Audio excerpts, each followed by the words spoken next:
Magpapalit na ako ng disc pad tsaka drum brake ng aking unit. 70,972.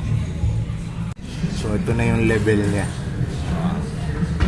Bumaba na siya, wala na siya sa maximum. Ito natin itong pinagpalitan. Ganito na siya kanipis eh. Yan. So ito, ang odometer nito ay 70,000.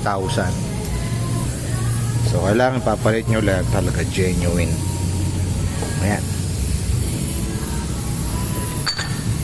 Genuine para wala kayong sakit ng ulo. So itong rotor disc ko maganda yung kain, pantay.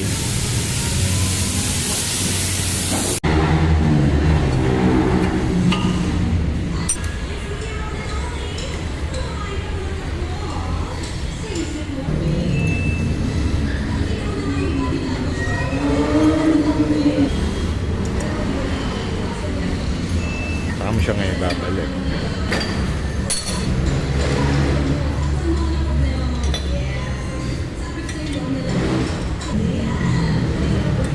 Ayos.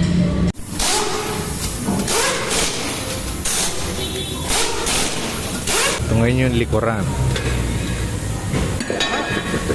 So, kapal pa naman yung hulihan compared dun sa bago. So, gusto ko kasi palitan na kasi ito ng set. Gagawin ko lang reserva yan. So original Toyota, stock Toyota, papalitan natin mga kasama.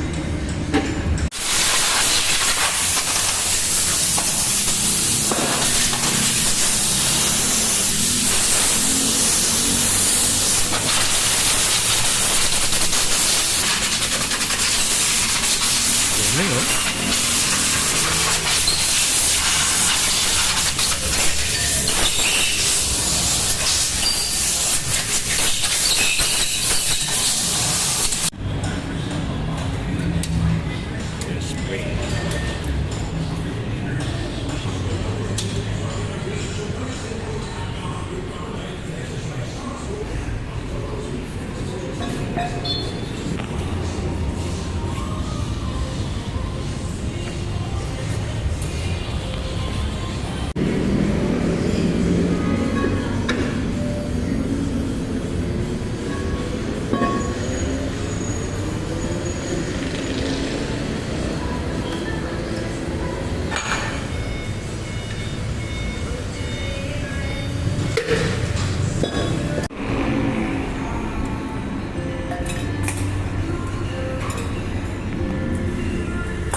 Yan, adjustment naman yan para sa yung clearance ng preno mo.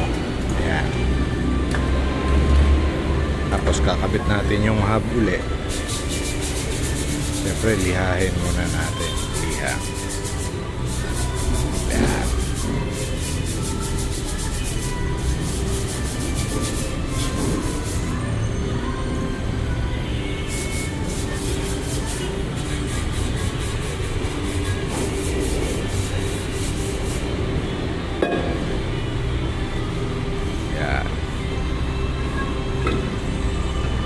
Maluwag. So adjust pa ulit natin. Adjust pa ulit. Ayan.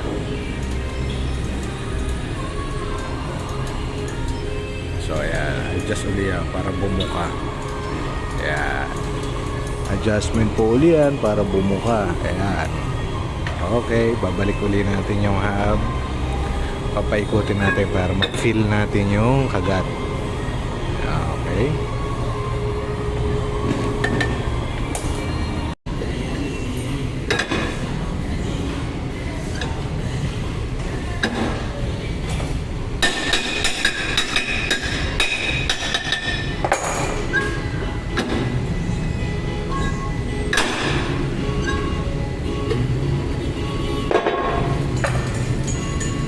Nice. Ayos.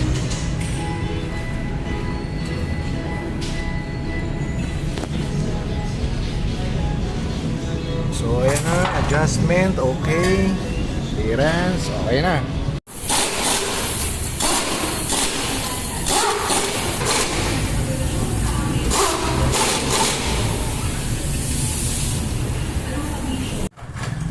Ito guys, nung mapalitan ko siya na ng yung replacement ng kanyang brake disc pad tsaka yung brake shoe sa likod, no.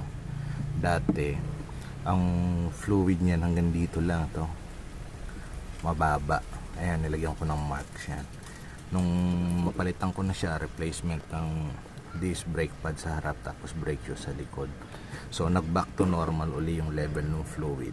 Dito na uli siya sa dati. Dagdag information para dun sa nag-aalala kung bakit nagbabawas yung inyong brake fluids. So ito yung reason niya, dahil sa 70,000 odometer, no? Ngayon lang ako nagpalit ng brake pad at nipis na siya ng manipis pa siya sa 1 peso coin. So ayun, back to normal ulit siya.